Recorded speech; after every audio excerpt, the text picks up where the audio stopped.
Can I begin the same way as I did with Ambassador Makhubela just now? Get your sense of the significance of this AGOA, the 20th AGOA Forum meeting in Johannesburg. Well, thank you so much, Dan. What a great day to be chatting because, we need the ululation and the vuvuzela.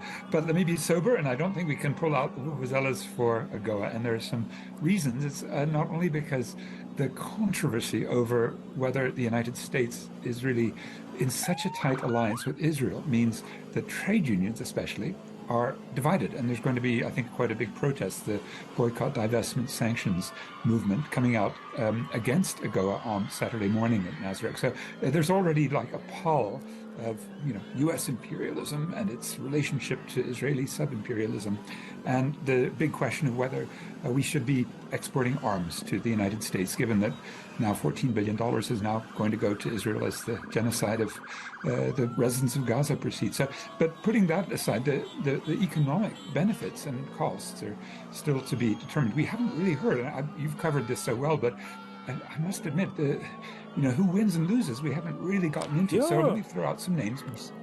Mercedes is the #1 exporter. And the auto sector is terribly important, and is Ford, a U.S. company, as well as the other German and Japanese companies. And then we have the big petrochemicals, and that's a U.S. South African company, Sasol. It's got a New York Stock Exchange listing. And then we've got the big smelters and minerals producers and processors. So those would especially be BHP Billiton from Australia, as well as ArcelorMittal, a steel company that's mostly Indian-owned, but based in Luxembourg. So those are some of the winners. And, if you think about them, Dan, if they were not exporting massively, it's 60 billion rand a year, mostly of their products, some vineyards, some horticulture, some agriculture. In exporting so much, they use so much electricity. And that electricity should be generating a GDP that's balanced, and it should be coming back in the form of, wages and purchases up and down the fullest.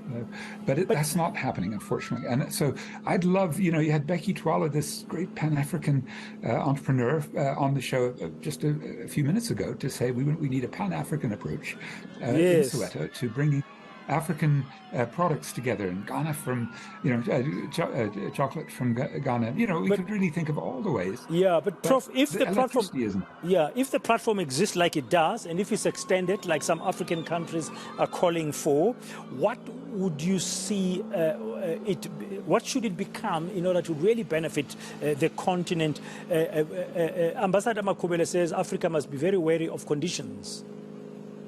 Oh, yes, and we've seen the United States in a very fickle way, haven't we? We saw Barack Obama visit here about a decade ago, and he was kind of pulling and pushing on poultry, and we really lost a lot of our poultry jobs because of the imports of these sort of parts of the chicken that the U.S. Consumers don't want. And likewise, we had Donald Trump as the president in 2019. He just completely chopped much of our aluminium and steel exports. And he might come back. This is what sort of, everyone's worried about. In a year from now, he could be reelected the U.S. president. Biden's the current president who has a more favorable approach. But, in terms of conditions, even he took Abiy Ahmed, the Ethiopian prime minister, aside and said, you've got to vote to abstain on this very, very important Gaza ceasefire vote in the UN General Assembly on Friday. That's the sort of power, plus U.S. aid there, that means there's tough geopolitics. And with the current situation with Lady R, with the naval tests that were done with the South Africans, the Chinese and Russians in February, with the BRICS being a potential threat around de-dollarization, I think we can expect Republicans, those MAGA, Make American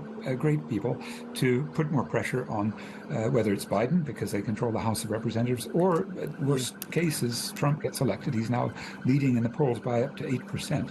And so that would be, How important will this American election become, whatever is agreed today? Could we see, if there's a change of guard completely, as you've just talking to, maybe the Republicans come back and whoever, is it Trump again or somebody else? How could that play itself out in terms of this agreement, Prof? Well, I would expect Donald Trump would be much more aggressive because, you know, he held back now and again. And the dilemma is we know what he thinks about Africa.